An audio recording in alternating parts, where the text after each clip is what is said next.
Hi, you guys. Jenna's Kitchen, what's up, girl? How are you guys on this Sunday? Who do we have in? Say a quick hello, where you're from. Hey, Amy. Awesome. Hey, Iowa. Holistically, Hannah is needing this topic today. Mwah. Awesome.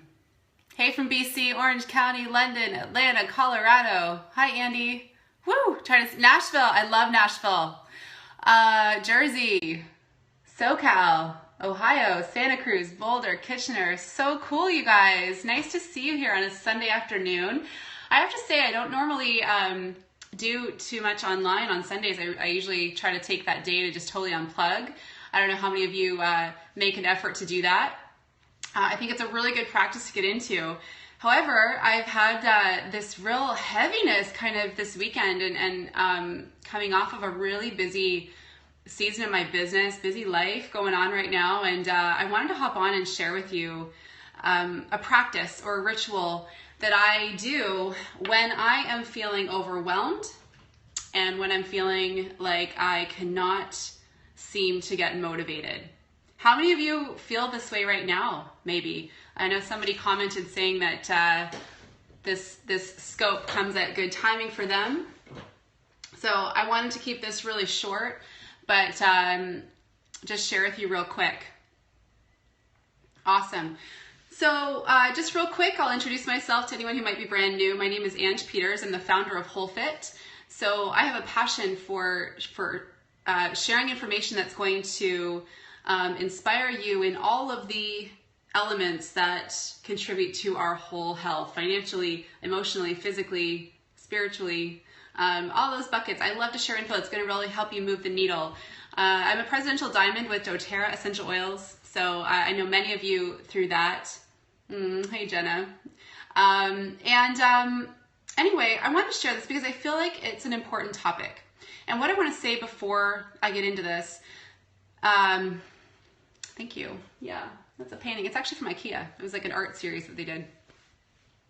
What I want to say just before I get into this topic is that every single person faces this at some point.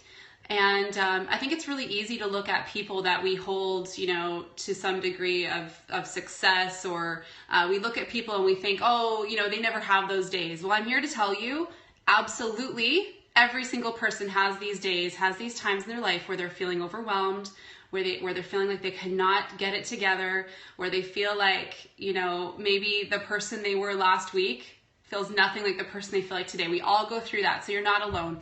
And I want to share with you, I woke up yesterday and I was just like, I was feeling a lot of anxiety. I was feeling like I couldn't really do anything I was wanting to do. I could not drum up the motivation.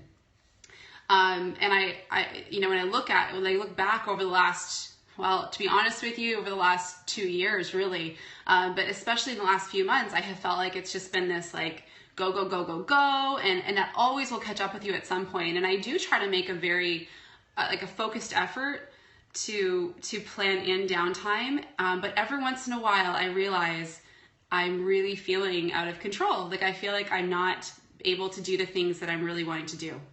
So I wanted to share with you, first of all, how I pull myself out of those funks.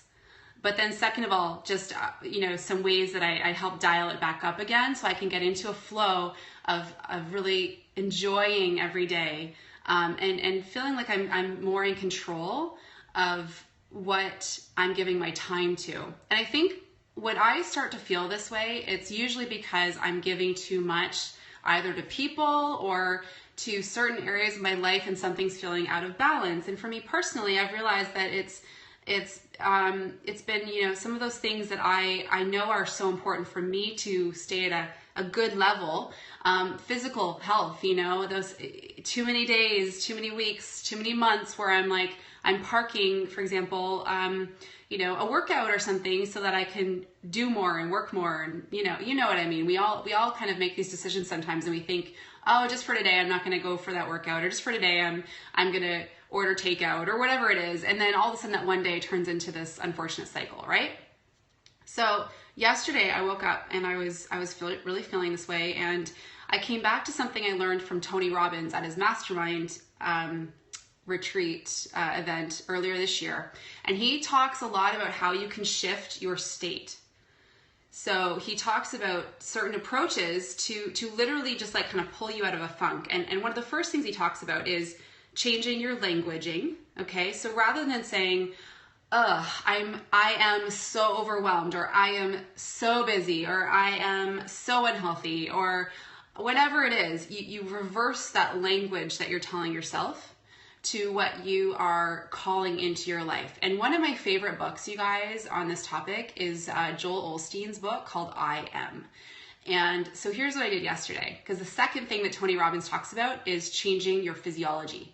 So putting your body into movement to help anchor the change you're wanting to create. So what I did, Kaylee mentioned in the book, You Are a Badass, she touches on this. I've heard a lot of the girls on my team have read that book. I haven't read it yet. So what I did yesterday, I was totally not feeling like doing this. I was feeling really irritable, you know, like I felt like my kids were just like, I was really irritated with them. Like everything they did, it just wasn't right, you know what I mean? Like where you're just like, every single thing you see is not the way you want it to be going. And I was having that kind of a day. So I'm like, all right, you know what? I gotta change something here. So, I went to the park across the street, and I put in this audiobook, Joel Osteen's book, I Am, and I did a 30-minute workout. I'm like, I'm just going to do 30 minutes. And I ran the track a couple times. I was totally not feeling like doing this. Okay. And something just so awesome happened in that 30 minutes. I was listening to this book, and I started to tell myself, and for those of you in my business group, I actually posted yesterday to Facebook in our business group, I actually wrote, I am disciplined, therefore I am free. So I put that one kind of statement up, and that was like a key word for me was focusing on, rather than telling myself I am overwhelmed, I kept repeating to myself, I am disciplined, therefore I am free. Because with discipline, and that might confuse some of you, but my husband was the one who actually, we were talking about this yesterday, he said,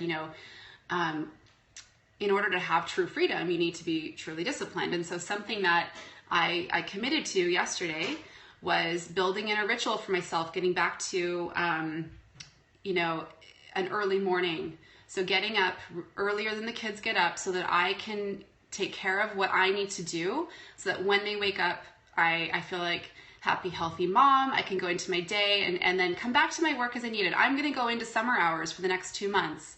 So for me, what that means is I'm dialing it back, because part of the whole reason any of us own our own business is so that we can decide what our seasons are. For some of you, it might not actually go by the actual seasons. For some of you, your busiest month might be in the summer. I know when I was first building my business, it was. But for me right now, what I know I most need and what my business most needs is for me to have fullness in my life so that I can continue to pour, right? And so I know I'm moving into a season of needing to top up. So what I'm planning to do for the summer is to get up at least an hour earlier than my kids, so that I have time where I can actually tackle the most important things I need to get done. And then when they get up, I will be a different person with them. It really, I've realized it does not work well to run your own business, especially if you are a very busy business owner. It does not work well to be getting up with your kids, right? Y'all hear me, right? So that's just a switch I'm going to make. And Tracy's asking what I do in that hour. It'll be my top 2 to 3 things that I have to get done. I need to see movement in those things so they're not sitting up here weighing on my mind. So that's my plan there. But I just realized the power of what I've heard and talked about many times, where to physically create a shift, you have to have different languaging. You have to change the narrative of what you're telling yourself, and have movement. And it's really powerful.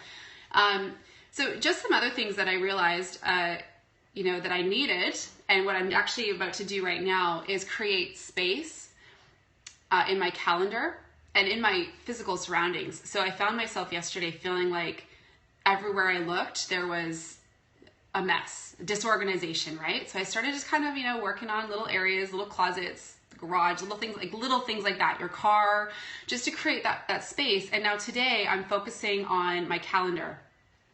Hey Amanda, there's a lot of research to show that movement facilitates release of negative emotions. Yeah, powerful, right?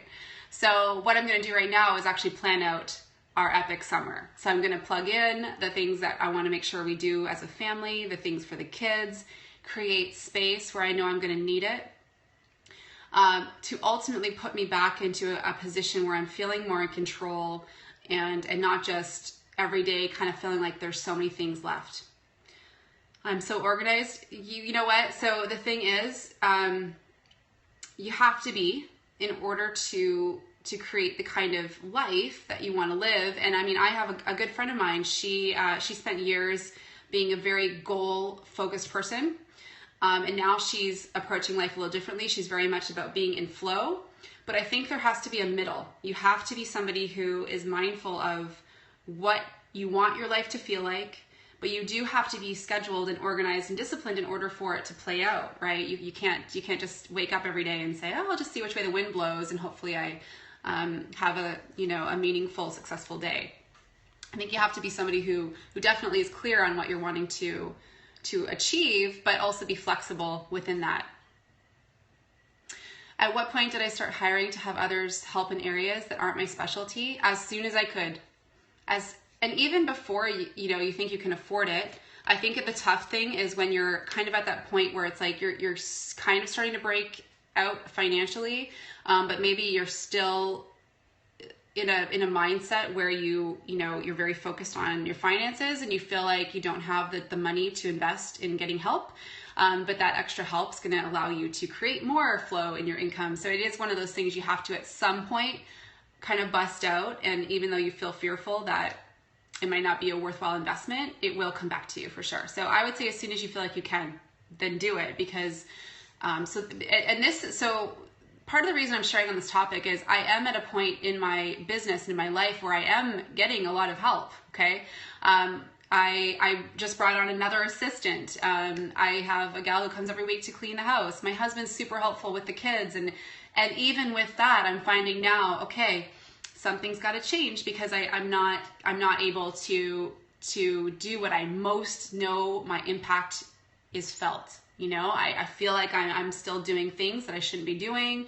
And there are things I've had to let go of along the way. To be honest, part of the reason I love these scopes and I will do, monthly business jams with my team and things like that is because I know I cannot anymore tell myself this story that I can get back to every single person who asks me a question. And in the beginning, that's always been very important to me that people feel valued and supported, but I realized I had to change my approach so that I could serve more at the same time. So part of the reason I love Periscope, for example, I do those weekly Q&As with you guys is because I think it's a great way for me to feel like I can serve more people and help more people, but also to kind of help model for the next wave of leaders what you're going to need to do. Because you won't be able to keep doing today what you're doing in order to go to that next level. And that's part of me acknowledging that, this weekend is kind of falling apart and realizing, okay, I've got to shift my approach. I have fallen into a time of like getting up with the kids and I need to do things earlier in the day so that I can, live more of a day that I want. Good. Awesome. I'm so glad you guys appreciate this message. I wasn't going to I was just going to come up here and start working away on my calendar and creating that space. But I'm like, I just want to hop on quick. I think it's an important conversation because here's the thing. If you own your own business, your approach is going to need to change and your business and your life will tell you when it's time. You'll feel that heaviness. You'll have a day where you don't love the way you're responding or dealing with people. And, you need to go quiet and you need to create that space and approach things a little bit differently. So yeah, my new I am is I am organized, I am disciplined, and I am full of energy. And that's how I'm going to approach my days is with that story and not I am overwhelmed or I'm too busy or I don't have enough help. It's in our control, and I was just with my mother-in-law this afternoon. I was saying, everything I'm feeling, I am in control of, and we all are. We are all in control of our lives, really. At any point we can make a change, even if it's something small. Even if today, maybe you work a corporate job. I mean, that was me, 7, 8 years ago. And I was feeling that, where I was like, I've got to make a change. I know I've got to do something different. And I kind of slowly started plugging away. And I think that's the point, is like, it's never this massive thing that's going to create a big shift. It's something small you'll do, some commitment you'll make, and that's what my clarity was this weekend. What's that small thing I need to do to show up different, to feel more joyful, to feel aligned in what I'm doing. And I know even in 4 or 5 months, it will be something else. And that's the exciting part, right?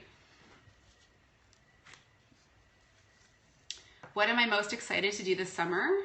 I'm most excited to enjoy the summer with my kids, to be honest, and to enjoy the whole reason I ever started the type of business model I have and everything in the first place. It is so important that you take time to love it and to experience the joy of it. And I love the business. I love being busy and being creative, but I also know that in order to stay loving that, I need to take the downtime too. So, I'm not like putting up big juicy announcements out there that, I'm taking the whole summer off, but my presence will be less. I will be, am I coming to BC in August? No, I'm not.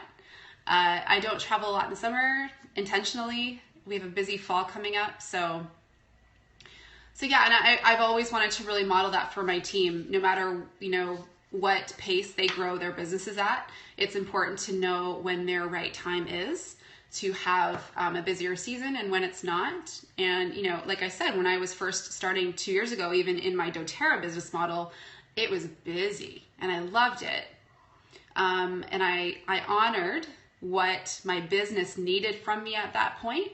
I know now, right now, this summer, what my business needs from me is for me to take a step back and to refill, because I actually have a lot of people on my team. This is their time right now. This is their time, so it's okay to be at different points, as a team. And I think that the important thing is to be able to acknowledge where you're at and what you need to do as a leader. How do I juggle on call? My husband, he's a firefighter, but he's not on call. He works, he has a schedule. So we work around that. He works 2 24-hour shifts a week. So it's great. It's a great job to support, not only, being home and being with the kids more, but it also allows me, the time to be able to do what I do as well. So I'm going to pull up my calendar. I just went through all the camps this weekend, taking a look at stuff.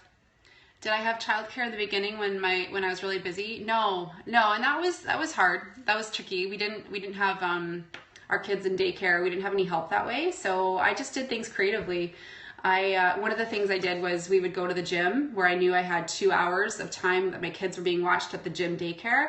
I would work out for about 40 minutes, and I'd bring my laptop in the change room and I'd do an hour and a half of work. I would do work late at night. I would do work on the weekends.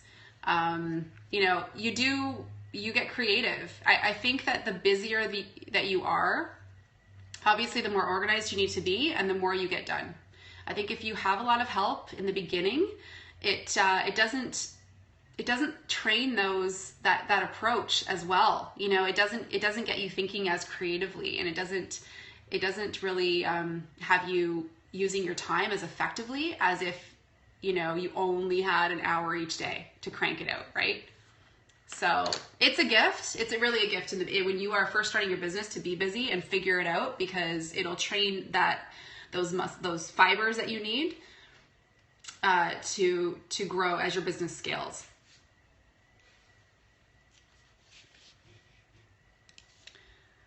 So I'll wrap up there. I don't know. I mean, this is what works for me. What works for you guys when you're feeling that way? For me, it's really that word spaciousness, whether in your physically in your surroundings or in your calendar. Any personal development books on this? My My husband just shouted out a book he loves called Extreme Ownership. I actually haven't read it yet, but what's the podcast name, babe? Jocko Podcast. How do you spell that? Jocko. Okay, this author has a podcast called the Jocko. Jocko? Yeah. Okay, Jocko Podcast. I gotta check it out. I just subscribed. Hey, Sarah. Sarah recommended The One Thing. I saw a bunch of people mentioning essentialism. I love that book too. The word structure has been speaking to me. Planning everything out has been helpful. Yeah, work the plan. Plan the work the plan, right? With a little bit of flexibility and flow. Someone else mentioned the book Breathing Room by Leanna Tanskersley. I haven't heard of that one. Nice. I like the name of it though. It sounds just about right. Getting back to the basics. Big rocks first, little ones second. I love that. That's really good. I've heard that analogy before. You know, you're putting rocks and sand in a jar, right? If you put all the sand in first, you never fit the bigger rocks. Big magic is awesome. Hi, Meg. Yeah, you know, the thing is, you will always know what you need to do. And I think, you know, you can hear a lot of people give advice on this. I feel like, you know, what I've shared today is you know, it's an approach that works for me. Give it a try. It might work for you and you're feeling that overwhelm. But I know for me, like the biggest call out, it really is about building in rituals that are going to support whatever change you're looking to make. So like I said, for me, it's like, okay, tomorrow morning starts off my 5 a.m. club. And I know I'm going to have the best day because of it. So it's something I'm going to schedule and have my alarm clock going and know, you know, I've got my top 2-3 things to get done. So yeah, set up the trigger habits that need to be in place in order for the change to anchor.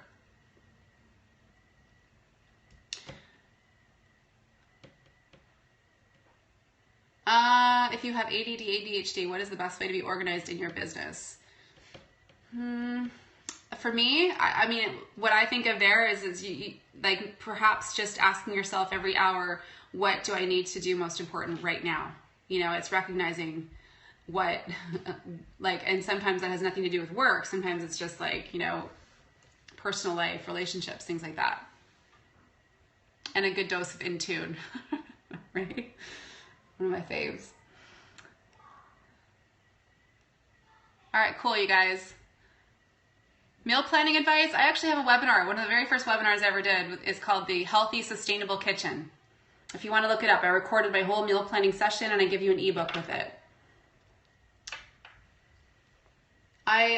Today I don't do it as much, meal planning, meal prepping. It's something I do enjoy. We're at a tricky time with my kids. Message me. You lost your password for it? Just message me. heywholefed@gmail.com.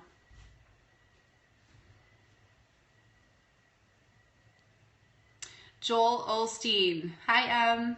He wrote the book I Am. M. What's this about? This Periscope? You can just hop back and catch the recording. It's just all on what to do when you're needing to change up your game. Okay, got all my stuff here. I'm ready to. Anna Borner says, tell Chris Patrick to say hi. I don't know what that means, babe. Maybe you guys are like, you have a secret convo. Hi, Anna. Where'd you go, girl?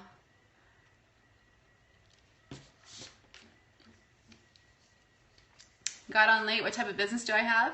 I'm the founder of WholeFit, and I'm a holistic health coach, nutritionist, personal trainer, but most of my work is spent supporting my global essential oil team with doTERRA. Cool, cool. Okay. Okay, I'll see you guys later. The recording will be saved if you want to catch the beginning.